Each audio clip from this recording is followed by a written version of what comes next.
What's up YouTube? This is Ultimate Shield 340 back at it again with another Destiny 2 video. So in the background I am going to be showcasing some Gambit gameplay while I go ahead and ask you all a few questions about the upcoming season. So before I continue, I just recently hit 50 subscribers. I really appreciate everybody who takes the time to watch these videos.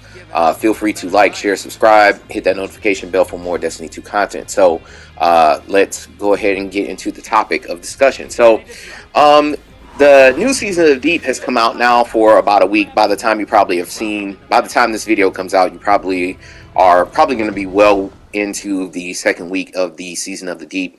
And I wanted to just ask you all your your opinions of the season of the Deep so far. And I also wanted to sort of give my thoughts and opinions about it so far as well. So I think one of the biggest changes to this is that I just want to go ahead and say that I actually started playing Destiny 2 right as Lightfall came out. So this is my first new expansion since actually starting Destiny 2. So I don't have as many years of experience as many of you, but that's also part of the reason why I wanted to create this video, to get some thoughts about veteran players as well as any of the newer players as well, about your thoughts. So with the new season of the Deep that has come out now, there is some new content that has become available. Specifically, there is Salvage and Thunderbolt that has now come out, which are six-man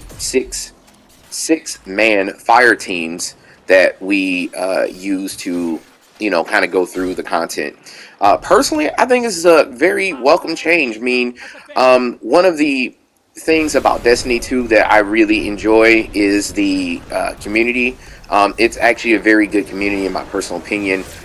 Giving the opportunity to run a lot of content together with a lot of friends and stuff is available in the game.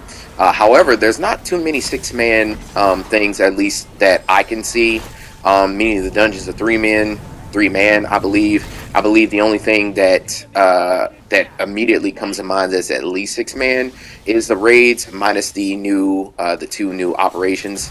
And if that's not correct, please correct me down in the comments and let me know what other six-man content is out there for us to run.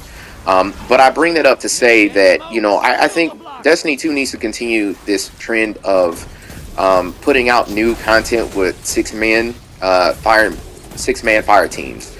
The reason being is because, don't get me wrong, doing a three-man is great. And if you're like me, where you actually have other YouTubers that you run with, Ronan Kazi and Sloth Moods, shout out to them, my clanmates and fellow YouTubers as well. I run a lot of content together.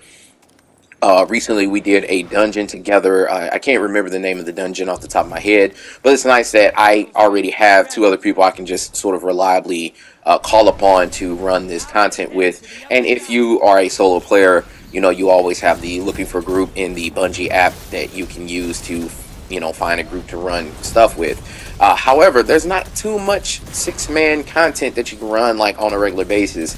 In the event that maybe you have a fourth person who sort of joins in, there's not a whole lot of content for four people or more to sort of run content together. I think this is a very nice and welcome change to all of this. Not to mention that, in my personal opinion, it's a very fun encounter. It being a very ad-heavy sort of thing, I think is actually very fun for the Destiny content. Part of the power fantasy of Destiny 2 is the fact that you can just decimate waves and waves of enemies with your abilities and things like that. So I think it really does a good job of being that falling into that niche category. So one thing I would like to see moving forward as far as Destiny 2 is concerned, I would like to see more things where the story so far is fine, but I don't care for it that it's sort of time gated behind just the weeks and everything. Now, I understand why Destiny 2 doesn't allow you to just grind out the entire content from day one. Obviously, of course, it being a looter shooter, and it's a game loop that it needs to be repeated over and over, that being, of course, looting and shooting.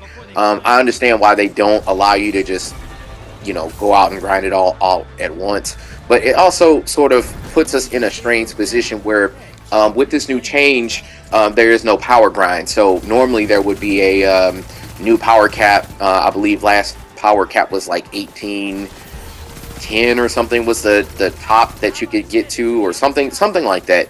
And whenever you first started the game, or at least when I first started the game, I was at 1600, and I had to work up to get that 1800 cap, and beyond all of that, in addition to the seasonal mods.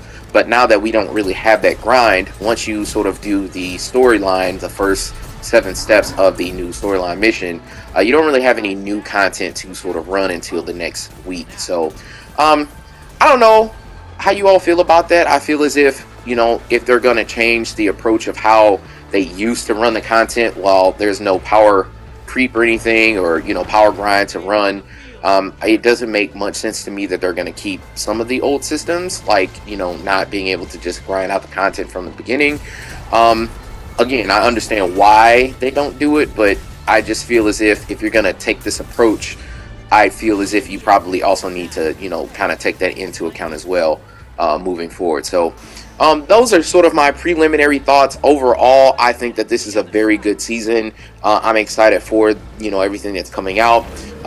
There is speculation that there is going to be a new subclass, from what I understand. If that is true, I am very excited to see what that may be. Of course, the new shiny stuff is always great to see, to try out and experiment with, which will also open up a lot of different kinds of builds, mix and match different exotics. Speaking of exotics, that's also something else that they changed, where they actually reworked a lot of the exotics that were underperforming. While I think that the change to the exotics are great, I really don't think that that's going to be really a game changer with a lot of these. One thing I will say is that there is sort of an odd sort of elephant in the room with the reworked exotics, where I believe that some of them will give you the 25% weapon bonus, which is essentially it's going to give you more damage increase, more than the surge, all 3 surge mods on your boots, which will total up to a 25% increase in damage, which is great, and it's going to be fantastic. But it's going to be a weird sort of transition, because if you think about it, if you use 25% weapon boost and then you slot in mods where you are able to essentially spam abilities, you are basically, you know, there's no downside to that, where you can essentially have the best of both worlds. And I don't know if that's necessarily good for all of that. And then even still, even with that change and that potential, I still don't think that the changes that they made to the exotics are even still going to be that worthwhile. Sure, of course, people are going to, you know, maybe take off Starfire Protocol for something else, or, you know, whatever it may be.